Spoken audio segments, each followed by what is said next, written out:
I tapped my subway card on the way out and accidentally charged the fare to my wife's linked payment account. I'd barely stepped out of the station before two officers shoved me to the ground, telling me I was suspected of embezzling company funds. They hauled me in for a full day of interrogation before I finally pieced it together. My wife's male assistant had reported me. He even called me afterward. "Mr. Fox, I'm the one who filed the report. Why weren't you spending your own money? Why did you charge it to Ms. Henson's account? How is that any different from stealing? Ms. Henson earns every cent with blood, sweat, and tears. That money isn't for you to blow however you please. Consider today a lesson. From now on, I will be managing all of your expenses. Every single dollar you spend requires a formal company request submitted to me. You can only use the money once I approve it. Oh, and your monthly spending cap is $70. You've already spent $69.95 today, so don't even think about spending another cent this month." I listened to him, so serious, so pleased with himself, and laughed. The kid had been at the company for 6 months. Just because my wife spoke politely to him, he'd started managing everything on her behalf, acting like he was her personal steward, but he had no idea. The company was mine. Every dollar in my wife's bank accounts was mine. Even his salary came out of my pocket, and his precious Ms. Henson was nothing more than a Cinderella who'd married up into my family. Who gave him the right to manage my family's money on my wife's behalf? The officers heard every word Julia Swanson said through the phone, then looked at my screen showing the linked payment notification. Subway fare, $1.90. Their faces went dark. They offered me a formal apology and assured me they would notify my wife's company about their employee filing a false police report. But I didn't have time for any of that. I rushed to the hospital. My mother had been scheduled for surgery the previous afternoon.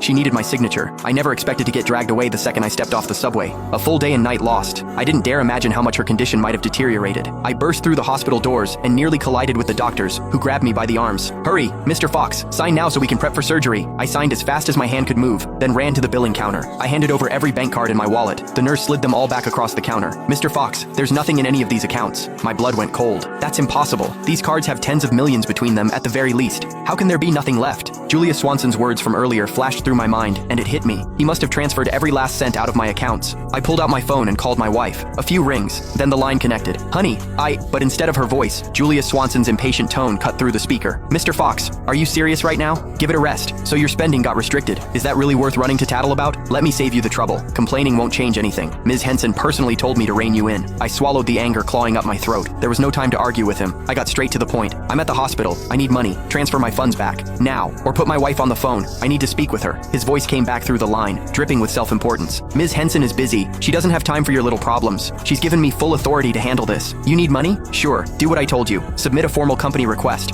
Once I approve it, the funds will be released. Oh, and just a reminder, you've got exactly $1 left in your monthly allowance. Don't bother requesting more than that." The pain in my stomach was unbearable. My face had gone white. I finally snapped, shouting into the phone, "I told you, I'm at the hospital. My mother is in critical condition. She needs surgery, and they're waiting for payment. The card I used wasn't Sheila's. It was mine. Transfer the money back into my account right now, or I'll report you for theft." Silence on the other end. A few seconds passed, then the line went dead.